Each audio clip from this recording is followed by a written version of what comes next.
Microsoft Word Basic Course for Beginner ကိုကျွန်တော်စပေါ်နန်တိုးကနေပြီးတော့ presentation နဲ့ demonstrator လုပ်ပြမယ်ဖြစ်ပါတယ်ပထမအဦးဆုံးကျွန်တော်တို့က Microsoft Word Opening Microsoft Word 2010 2013 2016အားလုံးကတော့တူပဲနည်းနည်းပဲကွာပါတယ်အဲဆိုရင် start menu ကိုနှိပ်မယ် start menu ကိုနှိပ်ပြီးတော့ Microsoft Office ကိုရှာမယ် Microsoft Office မှာရှိပါတယ်အားလုံးဟာအဲဆိုရင်အောက်ကိုရှင်းမယ်အဲဆိုရင် Microsoft Word ကိုတွေ့ပါပြီ Microsoft Word မှာနှိပ်မယ်ခဏစောင့်မယ်ခဏစောင့်ပြီးစာရွက်ကတော့တစ်ပေါ်ပါတယ်ဒါပေမဲ့ကျွန်တော်တို့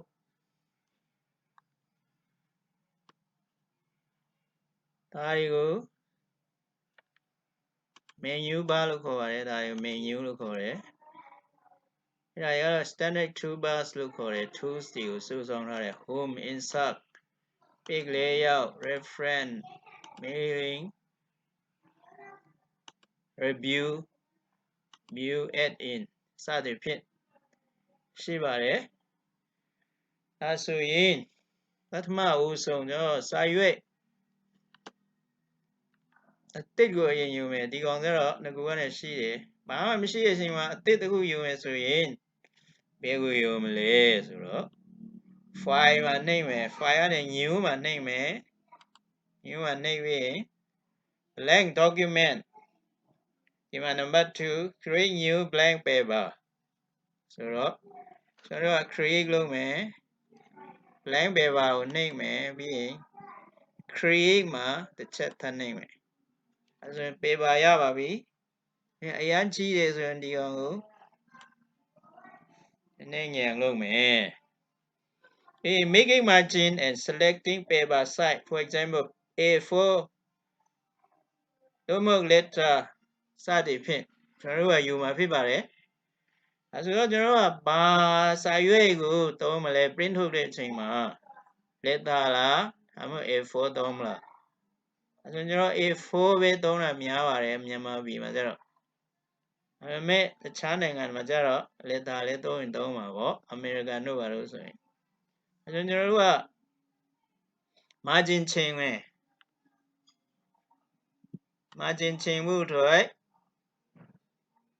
margin ကိုနှိပ်မယ်အဲဆိုရင် left right top bottom တလက်မစီရှိတဲ့ဟာကိုရွေးမယ်အဲဆိုရွေးပြီးပြီဒီမှာလည်းတလက်မဒီဘက်လည်းတလက်မဒီဘက်လည်းတလက်မရှိပြီအဲဆိုရင်စာရွက် paper size ကိုရွေးမယ် paper size က letter ဆိုရင်ကိုက letter နဲ့ print ထုတ်မယ်ဆိုရင် letter မှာရိုက်မယ်ဒါမှမဟုတ်ရင် A4 နဲ့ထုတ်မယ်ဆိုရင် A4 ကိုရွေးမယ်ဒါဆိုရင်ကျွန်တော်ကတော့ A4 ကိုရွေးထားမယ် A4 ကိုရွေးမယ် portrait ဆိုတဲ့ဟာဒီလိုမျိုးစာရွက်က top down ရှယ်တဲ့ဟာဖြစ်ပြီးတော့ landscape ဆိုတဲ့ဟာကျတော့ top နဲ့ down ကတိတ်မကျယ်ပဲနဲ့ left နဲ့ right ကပိုကျယ်တဲ့ဟာကို orientation မှာ portrait နဲ့ landscape ကိုရွေးမယ်ဒါဆိုရင်ကျွန်တော်က landscape ကိုရွေးမယ် landscape ကိုမရွေးဘူး portrait ကိုရွေးမယ်ဟုတ်ပြီ portrait လေးရွေးပြီးပြီ A4 လေးရွေးပြီးပြီဆိုတော့ကျွန်တော်တို့က font မျိုးစားဘာနဲ့ရိုက်မလဲ font ကိုကျွန်တော်တို့ကရွေးမယ် font ရွေးဖို့တော့ home ကိုနှိပ်မယ် home မှာ area ကိုနှိပ်မယ် area ဆိုရင်သူ့ပုံမှန် size က 17 Time New Roman ဆိုရင်တော့12 ကိုသုံးထားတာတွေ့ပါတယ်အဲဆိုရင်ကျွန်တော်က time new roman နဲ့မရိုက်ခင်မှာစစ်ပြင်လောက်ရပါမယ်ဒီ discard ပုံတို့မဟုတ် discard ပုံကနှိမ့်နေရတယ်ဒါမှမဟုတ် file ကနေပြီးတော့ save ဆိုတဲ့နေရာကိုနှိမ့်ပါအဲဆိုရင်တင်ထားတာဖြစ်ပါတယ်တင်တယ်ဟုတ်ပြီဒါဆိုရင် desktop မှာတင်မလား document အောက်မှာတင်မလားကျွန်တော် desktop မှာတင်မယ် desktop မှာတင်မယ်ဆိုရင် folder new folder ယူမယ် folder ဆိုတဲ့ဟာက file တွဲနေတူပါတယ် file တွဲထဲမှာစာရွက်ကြီးအများကြီးထည့်ထားလို့ရပါတယ်ဒါဆိုရင် new folder တစ်ခုယူမယ် folder ကိုနာမည်ပြောင်းမယ် my underscore တို့မဟုတ်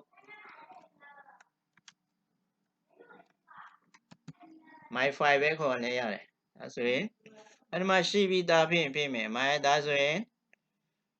my folder 1ကိုရွေးမယ်နာမည်ပေးပြီးပြီဆိုရင် folder နာမည်ပေးပြီးသွားပြီဒါဆိုရင် document နာမည်ကို file name ကိုပေးမယ် file name က doc2 ဆိုတော့ကျွန်တော်က day1 လို့ရိုက်မယ် day1 လို့ပေးလိုက်မယ် file နာမည်ကိုဒါမှမဟုတ်ကိုယ့်နာမည်နဲ့ပေးစင်နေရတယ်ဒါဆိုရင်နာမည်ပေးပြီးဆိုတော့ဒီ folder အောက်မှာဝင်မှာဖြစ်ပါတယ်ဒါဆိုတော့ save မှာနှိပ်မယ်save မှာနှိပ်ပြီးပြီ time your man နေပါရွေးပြီးပြီဆိုတော့ဟိုမှာခေါင်းစဉ်ကိုအရင်ယူပြီးမယ်ဟောရိုက်ကြည့်မယ်ဟို Microsoft what Ethics course အဲ့ဒါကိုကျွန်တော်ခေါင်းစဉ်အနေနဲ့ထားမယ်အောက်မှာရိုက်ရှင်ဒီ make တော့ဖြစ်နေတဲ့ဟာကာဆာလို့ခေါ်ရတယ်အဲ့ဒါကိုအောက်ဆင်းချင်ရင် enter တစ်ချက်ကြည့်ခေါက်မယ်အပေါ်ပြန်တက်ချင်တော့ arrow key နဲ့ပြန်တက်လို့ရတယ်အဲဆိုတော့ Microsoft Word ကို select လုပ်မယ်ဒီကောင်တွေက left alignment လို့ခေါ်တယ်ဒါက right alignment လို့ခေါ်တယ်ဒါ center လို့ခေါ်တယ် center မှာထားမယ်ဒါကြတော့ justify လို့ခေါ်တဲ့ left right နှစ်ခုစလုံးညီတဲ့ဟာနှစ်ဖက်စလုံးကိုညီတဲ့ဟာဖြစ်ပါတယ်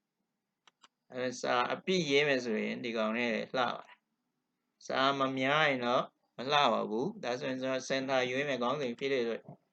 center ရွေးမယ်ဆိုတော့ဒီစာရဲ့အယောင်ကိုခြေလိုက်မယ်ကျွန်တော်အနီအောင်ခြေလိုက်ပြီအဲ size ကိုနည်းနည်းပြန်ပြောင်းမယ် size ကိုဒီမှာ a အကြီးကိုနှိပ်လို့ရှိရင် size ကြီးပါတယ် a အသေးကိုအောက်က arrow key ပြတဲ့ဟာကို down arrow ပြတဲ့ဟာကိုနှိပ်ရင် size ကဖြည်းဖြည်းသေးလို့ရတယ်အပေါ်ဘက်ကို arrow ခေါင်းပြတဲ့ဟာကိုနှိပ်မယ်ဆိုရင် a ကြီးကိုနှိပ်ရင်ဖြည်းဖြည်းကြီးလာပါတယ်ကိုကြိုက်တဲ့ size ကိုယူမယ်ဒါဆိုရင်ဒီကောင်ကို select လုပ်ပြီးပြီ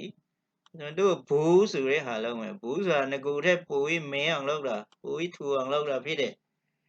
ပြီးတော့ italic လို့ခေါ်တယ်အဆောင်လုပ်မယ် underline ဆိုတဲ့ဟာက underline လုပ်မယ် underline ဆိုတာအောက်မှာ line ထားတာဖြစ်တယ်ဖြုတ်ချင် select ပြန်လုပ်မယ် underline ကိုပဲထပ်နှိပ်မယ် u ကိုပဲထပ်နှိပ်မယ်အဆောင်ကိုဖြုတ်မယ်ဆိုရင် i ကိုနှိပ်မယ်ဘူးကိုဖြုတ်မယ်ဆိုရင် p ကိုနှိပ်မယ်ဒါဆိုရင်ဘူးပြန်တတ်ထားမယ် underline လည်းပြန်တတ်မယ်ဟုတ်ရင်စာကိုစရိုက်မယ် paragraph တစ်ခုကိုရိုက်ကြည့်မယ်ဥပမာဒါကိုminor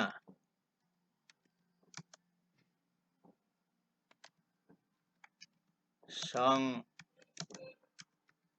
นั่นก็ไอ้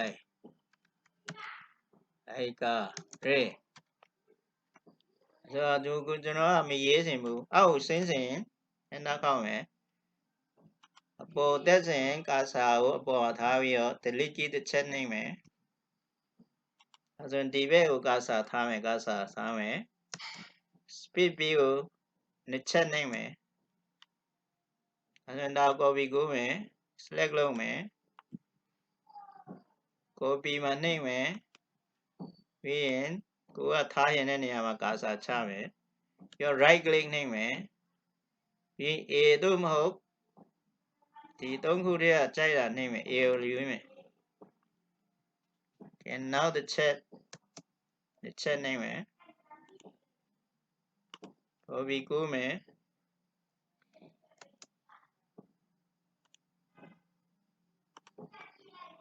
copy ထပ်ကိုမယ်အဲဆိုနောက် paragraph ကျွန်တော်ရိုက်ချင်တယ်အဲဒါကိုပဲကိုမယ်လို့ကျွန်တော်မရိုက်တော့ဘူး enter ခောက်မယ်နောက် paragraph တစ်ခုဟုတ်ပြီအဲကိုစာရိုက်ခြင်းဖြစ်ပါတယ်ဒါကျွန်တော် save လုပ်ထားမယ် okay ဒါတော့ပြီးပြီဆိုတော့ပိတ်လိုက်ပြီ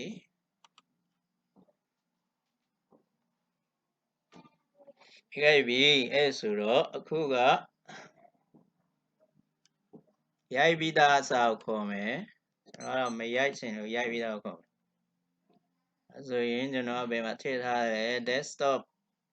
ဟိုက my file ထဲမှာထည့်ထားတယ် my file ထဲမှာ Microsoft Word ဆိုတာရိုက်ထားတယ်ဆိုတော့အဲ့ဒါကိုခေါင်းစဉ်ကပြင်မယ်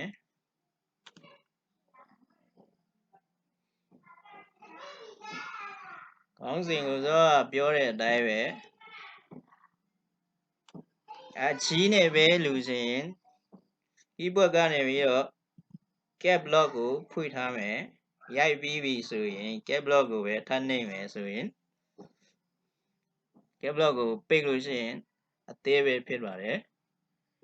အဲဆိုရင်ဒီကောင်ကိုကျွန်တော်က underline ဘူးလုပ်မယ် italic လုပ်မယ် underline လုပ်မယ်ဒီနော်ခေါင်းစဉ်ပြင်ပြီးသွားပြီအဲဆိုရင် paragraph ဒါ paragraph တစ်ခုဒါကိုရိုက်ရမယ် paragraph တစ်ခုparagraph တစ်ခုရိုက်ပြီးပြီဆိုရင်ဒါအပေါ်တက်စဉ်ဒီမှာထားမယ် indent လို့ခေါ်တဲ့ဟာဒီကြားဟာကိုအထဲကိုနည်းနည်းဝင်ရင် tab မှာတစ်ချက်နှိမ့်မယ်ဒီ paragraph မှာလည်းတစ်ချက်နှိမ့်မယ်ဒီ paragraph မှာလည်းတစ်ချက်နှိမ့်မယ်နောက် paragraph မှာလည်းချက်နှိမ့်မယ်ဆိုရင် indent လို့ခေါ်တဲ့ဟာကိုအထဲကိုဝင်သွားတာဖြစ်ပါတယ်ပြန်ဖြုတ်မယ် paragraph တွေကိုပြန်ဖြုတ်မယ် indent တိုးတဲ့ဟာကိုပြန်ဖြုတ်မယ်ဆိုရင်ကာဆာကိုအဲ့ဒီ size ရှေ့မှာထားမယ်ပြီးတော့ backspace တစ်ချက်နှိမ့်မယ်ပြီးတော့ဒီမှာလေကာဆာထားမယ် backspace တစ်ချက်နှိမ့်မယ်ကာဆာဒီမှာထားမယ် backspace တစ်ချက်ထပ်နှိမ့်မယ်ဒီမှာလေကာဆာထားမယ် backspace တစ်ချက်နှိမ့်မယ်ဟုတ်ပြီဒါ paragraph ကိုလုတ်ပြီးတော့ပြန်ဖြီးတယ်ပြီးတော့နောက်တစ်ခါထပ်လုတ်မယ်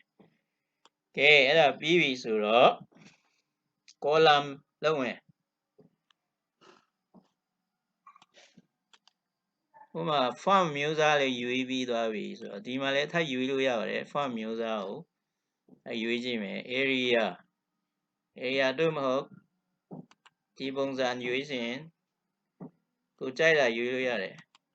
မြန်မာစာရွေးရှင်နဲ့ရတယ်အခုက Time New Roman လုပ်မယ် Time New Roman ကဲအစောင်းကိုပြန်ဖြီးလိုက်မယ်အစောင်းတော့ underline ကိုထားမယ်ဘူးထားမယ်ကဲတော့ color နည်းနည်းထည့်လိုက်မယ်စာလုံးကို color ဘာထည့်မလဲအပြာရောင်ထည့်မယ်ပြီးတော့ center ကိုပို့မယ် center ဆိုရင် center ကိုနှိပ်မယ်ဒါဆိုရင်ကျွန်တော်တို့ column ခွဲခြင်းတဲ့ page ကိုပဲ select လုပ်မယ်အားလုံးကိုလုပ်ချင်ရင်တော့အားလုံးကို select လုပ်မယ်ဒီမှာ mouse ကအထဲဘက်ကိုစောင်းတဲ့ရင်မှာအောက်ကိုနှိပ် mouse ကိုနှိပ်ပြီးတော့ဆွဲမယ်ဆွဲရင် select လုပ်တာဖြစ်တယ်ဒီအထိပဲလုပ်မယ်ဆိုရင် column ခွဲမယ်ဆိုတော့ဘယ်ကိုနှိပ်မလဲဆိုတော့ insert ကိုသွားကြည့်မယ် paragraph page layout ကိုသွားကြည့်မယ်column 2 ရွေးမယ်အဲဆိုရင်ထဲက line ကတတ်ပြီးသားဆိုဖြုတ်မယ်ဒါဆိုတော့ column pick တစ်ခုလုံးကိုလုပ်တာဖြစ်ပါတယ်ဒါပြန်ဖြုတ်မယ် column ကို1ကိုထပ်နှိပ်မယ် select လုပ်ရအောင်မယ်နော်စာကို select လုပ်ပြီးကဲကိုလူစင်တဲ့နေရာကိုပဲ column ခွဲမယ်ဒါကိုပဲလုပ်မယ်ဒါကိုပဲလုပ်မယ်ဆိုတော့ column မှာနှိပ်မယ်2 column 2 column 2မဟုတ်3 column လုပ်မယ်3 column 3 column လုပ်ပြီးတော့လိုက်သားမယ် column တစ်ခုရဲ့ကြားထဲမှာလိုက်သားမယ်ဆိုရင် more column ကိုနှိပ်မယ်နှိပ်ပြီးရင် line between ဆိုတဲ့ဟာကိုအမှန်ကြည့်ရွေးမယ်ပြီးရင် okay မှာနှိပ်မယ်အဲဆိုရင်တင်းစာပုံစံ newsletter ပုံစံရှိသွားပါပြီဒါကြောင့်ဒီကောင်ကိုအောက်ကိုနည်းနည်းချမယ်အဲဆိုရင်ပုံထည့်ခြင်းဆိုရင်ပုံထည့်မယ်ဘယ်မှာထည့်မလဲ column ခွဲပြီးဟုတ်တယ်ပုံက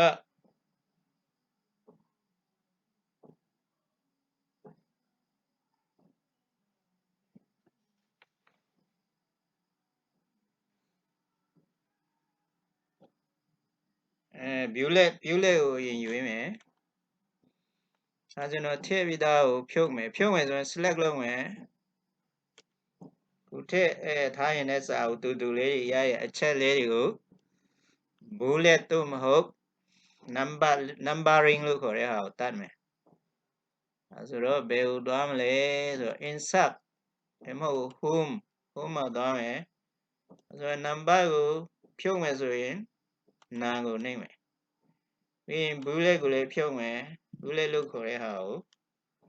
ဆိုရင်ဒီမှာလည်းရွေးပြီးတော့ none ဆိုတဲ့နေရာကိုနှိပ်မယ်ဖြုတ်ပြီးပြီဆိုတော့ bullet တတ်မယ်ဒါကို bullet အရင်တတ်မယ် bullet ဆိုရင်ဒီအသုံးလေးတွေကိုတတ်မယ် bullets ဒီမှာရွေးမယ် down arrow မှာပြီးရင်မြားကောင်းကိုတတ်ချင်တယ်လားမဟုတ်ရင်အမှန်ကြီးကိုပဲတတ်ချင်တယ်လားဆိုရင်မြားကောင်းကိုရွေးမယ်အမွန်ဒီပုံလားကြိုက်တာတတ်လို့ရပြီကဲမြားကောင်းကိုပဲတတ်မယ်ကဲ numbering လို့ခေါ်တဲ့ဟာကိုတတ်မယ် select လုပ်မယ်ကို number တတ်စင်တဲ့ဟာကိုဒီမှာ number တွေတန်းစီတဲ့နေရာမှာနှိပ်မယ် numbering ဆိုတဲ့နေရာမှာနှိပ်မယ်နှိပ်ဆို number က1 2 3ရှိတယ်နောက်ကနေပြီးတော့ win page နဲ့လောက်ထားတဲ့ဟာရှိတယ်ဒါကိုကြိုက်တဲ့ဟာတတ်လို့ရတယ်အဲ့မှာစမ်းကြည့်ပြီးတတ်လို့ရတယ်ပြန်ဖြုတ်မယ်ဆိုရင်အဲ့မှာနှိပ်မယ် none မှာနှိပ်မယ်number ကိုကြိုက်တာ ABCD လည်းတတ်ချင် Roman number တတ်လို့ရတယ် ABCD ဘယ်ဟာတတ်မလဲကိုကြိုက်တဲ့ဟာရွေးမယ်ဖြုတ်ချင် none ကိုရွေးမယ်ကဲ number တတ်မယ်1 2 3ပဲရွေးမယ်ဒီမျိုးစားပဲရွေးမယ်ကဲပြီးသွားပြီ bullet and numbering ဒီမှာအရန်ကွာဆိုရင် cursor ချမယ် delete key တစ်ချက်နှိပ်မယ်ဒါမှမဟုတ်အောက်ကိုတစ်ချက်ပြန်ချမယ်ဆိုရင် cursor ကိုအပေါ်မှာထားမယ် enter တစ်ချက်ခောက်မယ်အဲဆိုရင် bullet က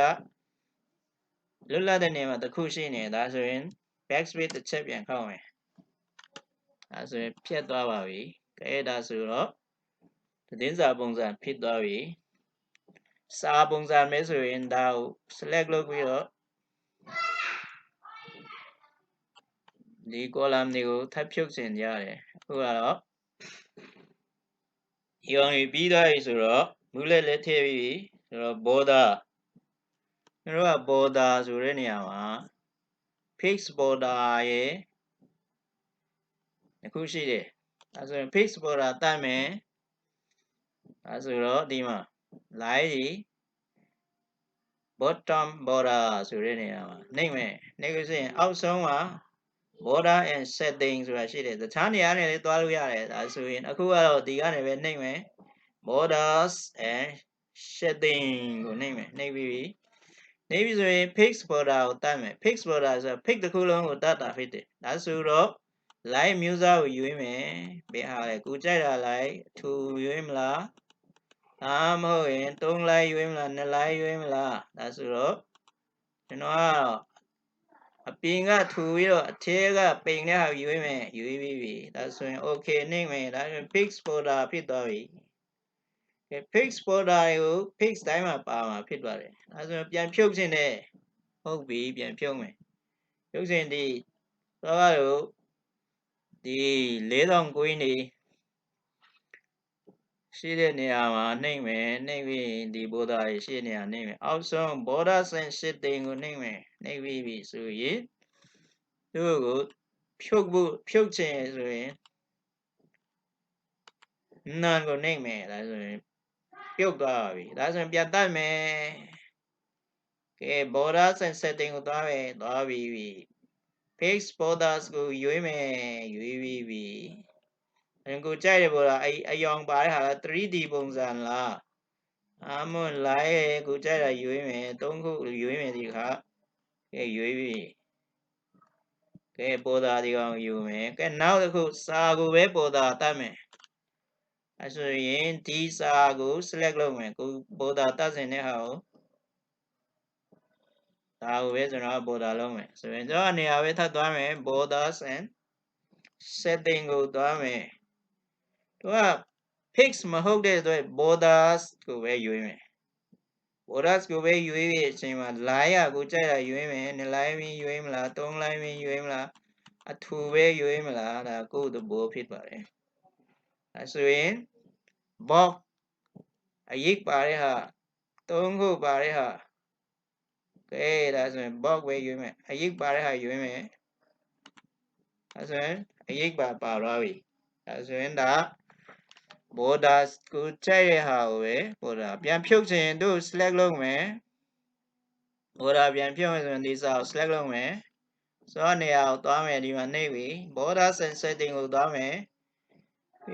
none ကိုနှိပ်မယ်ပြီးရင် okay ကိုနှိပ်မယ်ဒါပြုတ်သွားပြီကဲနောက်တစ်ခါထပ်တတ်ချင်တယ်ဆိုရင်လည်း select လုပ်မယ် body မှာနှိပ်မယ် border and setting ကိုထပ်ရွေးမယ်ရွေးပြီဆိုရင် borders ကိုရွေးပြီးပြီဒါဆိုရင်ကျွန်တော်အရေးပါတဲ့ဟာရွေးမယ် like border မျိုးစား frame မျိုးစားကိုရွေးမယ်3ခုပါတဲ့ဟာအထဲကဒါဆိုရင်အရေးပါတဲ့ဟာရွေးပြီဟုတ်ပြီပြီးသွားပြီဆိုတော့ပုံထည့်ကြည့်မယ်ဟုတ်က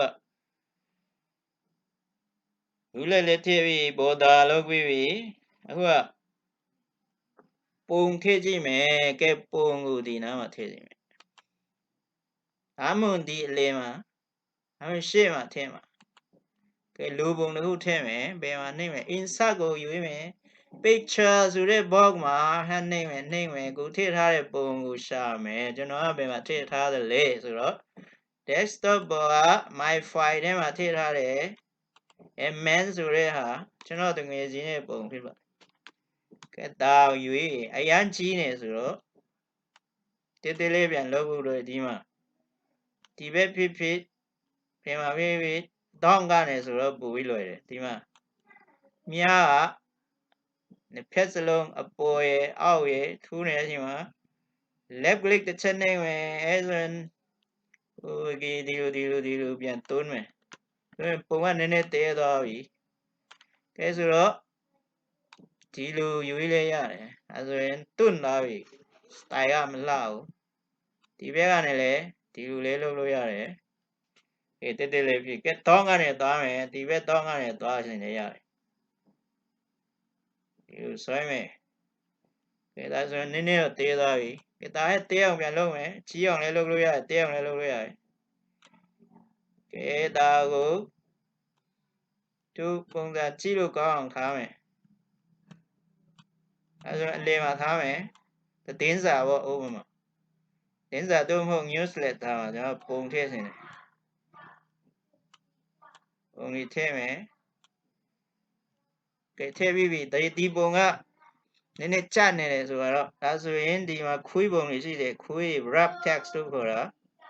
အဲဒီမှာဘယ်ဟာကိုရွေးမလဲအပေါ်နဲ့အောက်မှာထားမလား အမို့ပုံကိုစာရဲ့အပေါ်မှာထားမလား in front of text ကိုယူရမယ်စာအပေါ်မှာထားမယ်ဆိုရင်စာရဲ့အောက်မှာထား behind text ကိုယူရမယ်စာအပေါ်နဲ့အောက်မှာရှိမယ်ဆိုရင် top and bottom ကိုယူရမယ် true ဆိုရင်တော့အပေါ်မှာတိုက်ဆိုရင်တော့ square ကိုပဲယူရမယ် square ယူရတော့ကိုကြိုက်နေရမှာထည့်မယ်ဒီနားမှာထည့်မယ်အမွန်ဒီနားမှာပဲပြထည့်အလင်းမှာထည့်မယ်ကွာ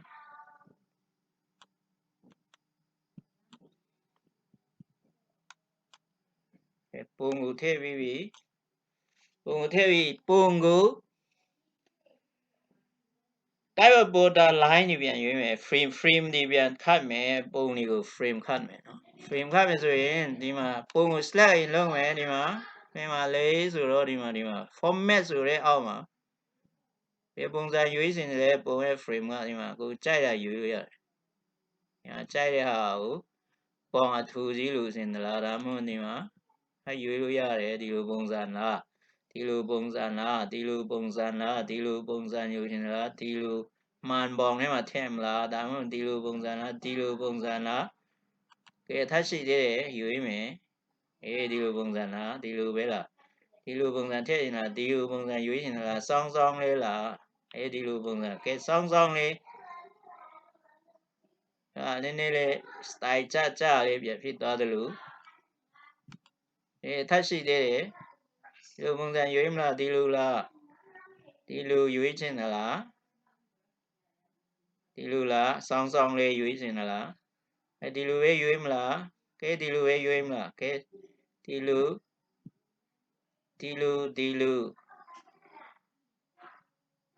ကဲဒါဆိုတော့အပေါ်ဟတ်တက်မယ်ပဲပုံရွေးမလဲဆိုတော့ဒီအောင်လည်း style ကနည်းနည်းမိုက်တယ်အရေးပါတဲ့ဟာရွေးချင်သလားရတယ်ဒီကောင်ရွေးမယ်ဒီကောင်ကြိုက်တယ်ရွေးပြီးတော့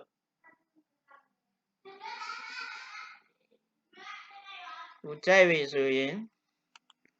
စောင်းလေးပဲ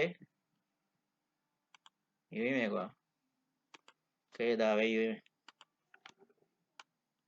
ကဲဒါဆိုရင်အဲ့လိုလုပ်ထားလိုက်ပြီစောင်းလေးလုပ်ထားလိုက်ပြီကဲအပေါ်မှာပဲထားရနည်းနည်းစောင်းနေတယ် style ကြတော့အရင်တည့်မကောင်းဆိုနည်းနည်းစောင်းလေးလုပ်လိုက်တယ်ကဲဟုတ်ပြီဒါဓာတ်ပုံထည့်တာကလစ်ဘော့ပြန်ထည့်မယ်နောက်တစ်ပုံဒါဒီပုံစံပဲထည့်တာကလစ်ဘော့ insert မှာထည့်မယ်ငကူကရှိပြီးသားဒီမှာ clipboard ဆိုတဲ့နေရာ clip up ဆိုတဲ့ဟာရှိတယ် clip up နှိမ့်မယ်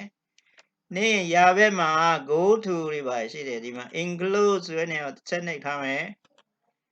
ဒီမှာသူကလုပ်ထားတဲ့ဟာရှိတယ်အဲဒါ go မှာသွားမယ် go မှာနှိမ့်မယ်ကဲဘေးပုံထည့်မလဲထည့်စင်တဲ့ဟာကိုထည့်မဲ့နေရာမှာကာဆာချမယ်ကဲဒုံးကြည့်ပုံထည့်ရင်ဒီမှာနှိမ့်ကြုံပဲအင်ပုံဖြစ်သွားပြီဒုံးကြည့်တော့မဟုတ်အင်ပုံထည့်မယ်ဒါလည်းပုံကစောလိုပဲလုပ်မယ်စောလိုပဲလုပ်မယ်ဒီလိုလုပ်မယ်ပုံနေထည့်မယ်ဆိုဒါထည့်ပြီးပြီနောက်တစ်ပုံထည့်ကြည့်မယ်နောက်တစ်ပုံကဘယ်မှာထည့်ကောင်းလဲဆိုတော့အောက်ဆုံးမှာထည့်မယ်ဒီမှာကြားတဲ့ပုံတွေများရှိတယ် clip up မှာဒီဟာဘာပုံထည့်ကောင်းမလဲဆိုတော့ pyramid ပုံထည့်မယ် pyramid ပုံနောက်တစ်ပုံထည့်မယ်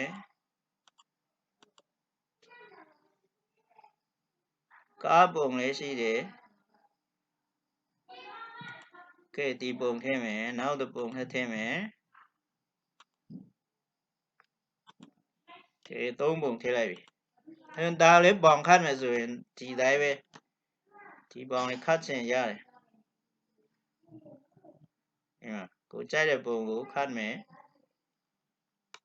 ဒီပုံကိုခတ်ကြည့်မယ်ဒီကောင်ကိုလည်း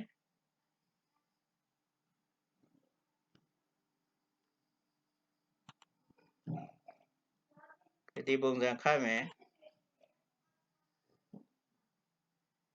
ဒီကောင်ကအဝိုင်းနဲ့ထည့်လိုက်မယ်အားမဝင်ပါနဲ့ကောင်းလေဒါကိုကြိုက်တဲ့ပုံပေါ့ပါဒါ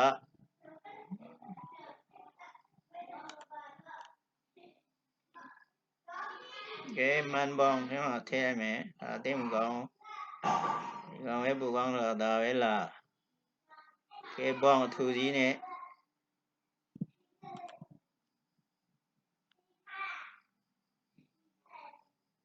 ကဲဒါပဲဒီလောက်ဆိုရင်ရပြီကဲပုံနေရဲ့ဒီကိုထည့်လို့ရတယ်ဒုတိယစာမျက်နှာတော့ရောက်လာပြီဆိုတော့ဒီကောင်ကဒုတိယစာမျက်နှာနဲ့အပေါ်နဲ့ဆိုတော့မလှဘူးဆိုတော့ဒီမှာကာစာချမယ် enter တစ်ချက်ခောက်မယ်အောက်ရောက်လာပြီဟုတ်ပြီပေါ်တက်ချင်တယ်အဲ့လိုစားပြီးတော့တက်လို့ရပါတယ် enter နဲ့နောက်တစ်ခုက enter ရဲ့နောက်တစ်ခုကဘာလဲ backspace ရဲ့ delete ရဲ့အဲ့ဒါကိုစာကာစာဥပမာစာဥပမာဒီမှာကာစာအလင်းမှာရှိမယ် e ကိုဖြတ်ချင် backspace ကိုနှိပ်ပါကဲပြတ်သွားပြီနော် e ကဲနောက်တော့ဟာရေးမယ်အထ a ငါ i ကဲငါဆိုတဲ့ဟာဖြတ်ချင်တယ်ဆိုတော့ရာဘက်ကစာကိုဖြတ်ချင် delete key ကိုနှိပ်ပါနှိပ်ပြီနော်ကဲနှိပ်ပြီကဲဒါဆိုရင်တော့ဖြတ်တဲ့ဟာကိုပြန်ခေါ်ချင်တယ်ကဲ undo ဆိုတဲ့ဟာကိုယူမယ် undo နှိပ်မယ်ဒီမှာ mouse နှိပ်ထားနေ undo ကပြန်မလုပ်ဘူးဒီရဲ့ redo ကဆိုအလုပ်တဲ့ဟာကိုပြန်လုပ်မယ်ကွာ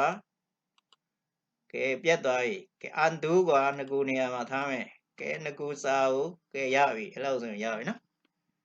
အဲ့လောက်ဆိုရင်ရပြီကဲ clip ဘောကိုလည်းကျွန်တော်ပိတ်လိုက်ပြီဆိုတော့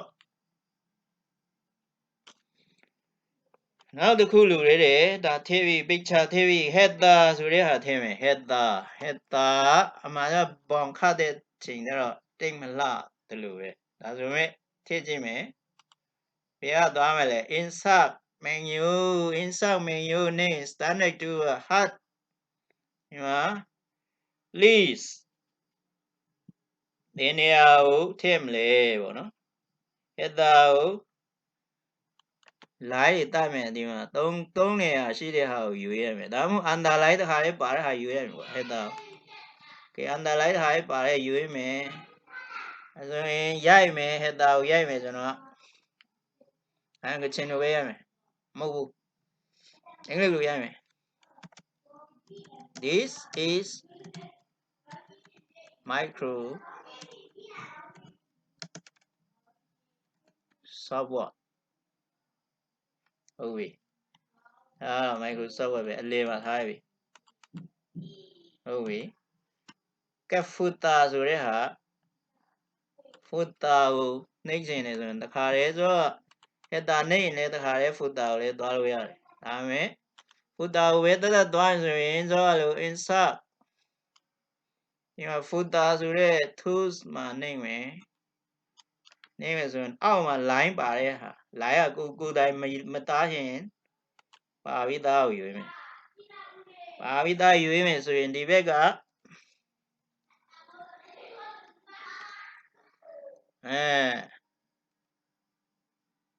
ဘာဖြစ်ပေါ့ footer မှာဘာတတ်ချင်တယ်လဲ Microsoft Word ပဲဒါလဲ basic course ပေါ့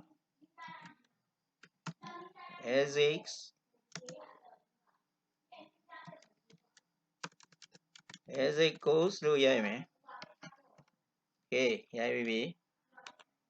page number လည်းတတ်မယ်ဒီနားမှာ page ကဒီမှာ automatic တတ်ပြီးသားကိုတတ်ချင်ကို page number ထပ်တတ်မယ်ဆိုရင်ဒီကောင်က page က automatic ပါတဲ့ဟာယူထားတယ်ယူထားတော့ page 1သူ့လိုပါပြီးသားဖြစ်နေတယ်အောက်မှာဒါမှမဟုတ်ကိုထည့်စင်တယ်ဆိုရင်တော့ insert မှာယူရမယ် page number page တော့မှထားမလားဟုတ်ပြီတော့မှအလယ်မှာဒီဘက်မှာ right မှာထားရမယ်ကဲ right မှာထားတော့စာပျောက်သွားပြီစာလည်းမပျောက်ရင်ဘူးထည့်တာဟုတ်ပြီဒီတိုင်းထည့်တာဟုတ်တယ် footer header ရဲ့ထည့်မပျောက်စင်ဘူးဟုတ်ပြီundo ထပ်နေမယ် You tell a whole day. I don't know. Pigs go out how you like me. La ya vet tom. Alma pigs 1. 2 years are in a pigs 2. Okay. That's it. Do the name. Okay, that's it. No newsletter. Repeat. The cook. No panty luyavi. Panty luyavi. So now. Sip ထပ်လုပ်ရမယ်ကိုဆိုကိုပြီးတဲ့ဟာ sip မလုပ်ခင်ပြတ်သွားမယ်ဖူတာတက်ပြီးပြီ page number လေးတက်ပြီးပြီကဲ printer ရွေးမယ်အခုတော့ပြီးသွားပြီဆိုတော့ print ထုတ်မယ် printer နဲ့ computer နဲ့ join ပြီးလား join ပြီးပြီဆိုရင် file ကိုနှိပ်မယ် file ကိုနှိပ်ပြီးရင် print ဆိုတဲ့နေရာမှာနှိပ်မယ် print ကဲ printer မျိုးစားပါလေကျွန်တော်ဟာတော့ Epson L360 series က color printer ဖြစ်ပြီးတော့နောက်တစ်ခုကတော့ Canon MF 3010ဖြစ်တယ်က black and white နဲ့ထုတ်ခြင်း Canon MF 3010ကိုကျွန်တော်ရွေးမယ်ဒါမှမဟုတ် color နဲ့ထုတ်ရင်ကျွန်တော် Epson L360 series ကိုရွေးမယ်ဒါမှမဟုတ်တခြား printer ရှိရင်လည်းတခြား printer ကဲဒါဆိုရင်ကျွန်တော်က color ပဲရွေးမယ်ရွေးပြီးပြီ copy ဘယ်လောက်လိုချင်တယ်လဲပေါ့တစ်ခုပဲလိုချင်သလားဥပမာ2ခုတစ်ခါထုတ်ချင်သလား4ခု5ခုတစ်ခါထုတ်ချင်သလားဒီမှာတင်လို့ရတယ်ဒါမှမဟုတ် automatic ကတော့ငကူကနေ1ပဲရှိတယ်1ပဲရှိတော့1ပဲထားမယ်အဲဆိုတော့ကျွန်တော်ကတကယ် print ထုတ်ကြည့်လို့ရပြီ print ထုတ်မယ်ဆိုရင်စာရွက်ရောရှိသလားရှိတယ်ဆိုရင်ကဲနမက်နာရှိတဲ့ဟာကိုကျွန်တော်ထုတ်ကြည့်မယ်ကဲဒါ print ထုတ်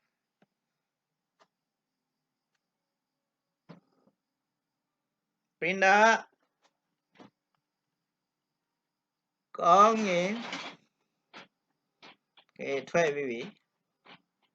printer ထုတ်တဲ့အထိထုတ်ပြီးတဲ့အထိကတော့စောင်းရ print နဲ့ထုတ်ပြီးသွားပြီဒီ course တစ်ခုကပြီးသွားပြီ okay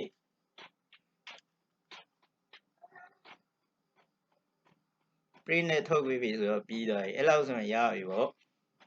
ဒါကချင်လူရေးထားတာစာရီကိုအင်္ဂလိပ်လိုပဲရေးဗမာလိုပဲရေးဒီတိုင်းပဲတရုတ်လိုရေးရှင်လည်းဒီတိုင်းပဲလုပ်တဲ့ပုံကတော့အတူတူပဲကဲဒီနှစ်ခုဆိုရင်ဒီပုံစံမျိုးပဲအများကြီးလုပ်လို့ရတယ်အောက်မှာထောင်နဲ့ချီပြီးတော့စာမျက်နှာတွေလုပ်လို့ရပြီအဲ့တော့ print နဲ့ထုတ်ပြီးပြီနေမျက်နှာ color နဲ့ဆိုတော့ color နဲ့ထုတ်လိုက်တယ်ဒါ save လုပ်မယ်အဲဆိုရင် course ကပြီးသွားပြီဆိုတော့ဒါတွေကိုကိုယ်စမ်းကြည့်လို့ရတယ် free ထည့်ခြင်းသလားဘာညာပေါ့နော်ဒါ double spacing က1ကိုပြောတာ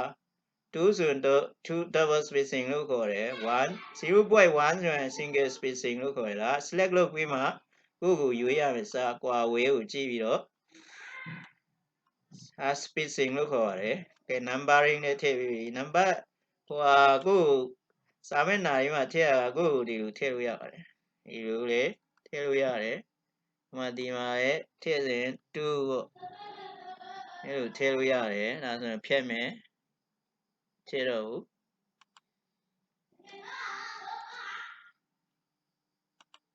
ဖြတ်မယ်ဟုတ်ပြီပုံလည်းထည့်ပြီးပြီဆိုတော့ newsletter ပုံစံပဲဖြစ်ဖြစ်တစ်ခုတော့ရပါပြီဆိုတော့ကဲဒါဆိုရင် Microsoft Word ကိုပိတ်မယ်ဆိုရင်ဒီမှာချက်ချင်းနေ close ရှိပဲဒါအပေါ်အောက်ဆွေးလို့ရတဲ့ဟာဒါနောက်တစ်ခါထပ်နှိမ့်မယ်ဆိုရင်ဆွေးလို့မရတဲ့ပုံစံဖြစ်သွားပြီ full screen ဖြစ်သွားပြီအဲဆိုရင် minimize လို့ခေါ်တယ်ဒါဆိုရင်အောက်ကိုချထားတဲ့ဟာဖြစ်တယ်အဲနောက်တစ်ခါ help ပေါ်စဉ်ဒီမှာ help နှိမ့်မယ်အဲဆိုရင် help ပေါ်လာပြီဒါဆိုရင်ပိတ်မယ်ဒါလည်းဒီ arrow ကစားရင်ဒီ standard toolbar ကပျောက်လိုက်ပေါ်လိုက်ဖြစ်သွားလိမ့်မယ်အဲဒါဆိုတော့ crossing မှာနှိမ့်မယ်ဒါမှမဟုတ်ရင်ဒီဘက် file ကနေပြီးတော့ close exit မှာနှိမ့်မယ်ဆိုရင်တစ်ခါထွက်မယ် close မှာနှိမ့်မယ်ဆိုရင်လည်း